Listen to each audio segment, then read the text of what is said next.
have insulating jackets that I don't really use anymore. Why? Well, they didn't evolve with my climbing. And so today we're talking about what I look for in a jacket now that I have many years of experience under my belt.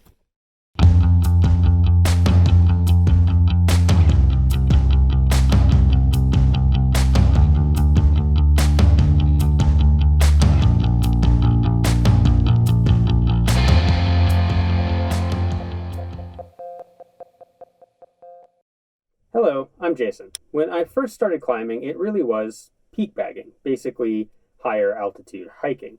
And now, of course, we do some of that stuff with our boys.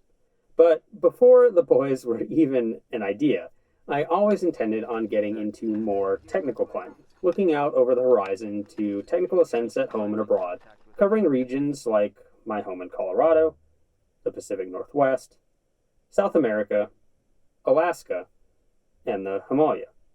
There are some things I wish I had known at the beginning about picking an outer layer jacket. It would have saved me a lot of money, and maybe my mistakes can help you. But what kind of outer layer am I talking about? The four basic layers are a base layer, which never comes off, a mid layer, which rarely comes off, and particularly rarely when it's cold, an insulation layer that is going to come off and on many times based on how hard you're working versus stopping to either rest or belay, and a shell layer, which is for storms. Today I'm talking about the insulation layer, the thing that comes off when I'm moving and comes back on when I'm stopping. Here are the features I look for in an insulation layer jacket. First is matching the insulation type based on where I usually climb. The dry air environments like Colorado or super high altitude peaks, that's where down is the way to go for increased packability and warmth to weight ratio. If I climb a lot in, say, the Pacific Northwest, I'm going to be leaning towards synthetic insulation, even though it's less warm for the weight. The reason is that it keeps its insulating properties even when wet, unlike down. Regardless of if it's down or synthetic, I want a water repellent finish on the fabric. Of course, I put the shell on if the precipitation gets heavy, but I don't want to have to be fishing new layers out of my pack every time a few drops or flakes start to fall. Then I start to look at pocket configurations. I'm looking for 3 pocket types. I want hand-warming pockets that are raised up higher on the torso so that I can get into them even with pack straps locked or a harness on over the jacket. This is usually advertised as harness-compatible pockets.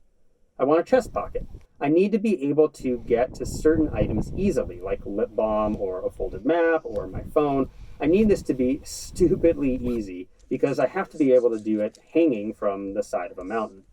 And then I want a drop pocket inside the jacket. Alpine climbing often means cold, and cold means things freeze. I need to be able to store everything from water to fuel to batteries to gloves I'll remove against my body to keep them warm. From there, I'm looking for a helmet-compatible hood. The hood needs to be able to fit over my climbing helmet. I'm also looking for a 2-way zipper. I like being able to quickly adjust the jacket's cut around my belay loop. And finally, I'm looking for an extended cut down the back. It is easy to get a cold butt when your jacket lifts under the harness. Now, those aren't the only things to look for in a jacket. Different baffle designs can mitigate against different cold spots. Different synthetic insulation types or downfill powers mean more or less warmth. There's a lot that goes into these garments. But these features are my starting point. I need these features for the way that I climb and use my equipment.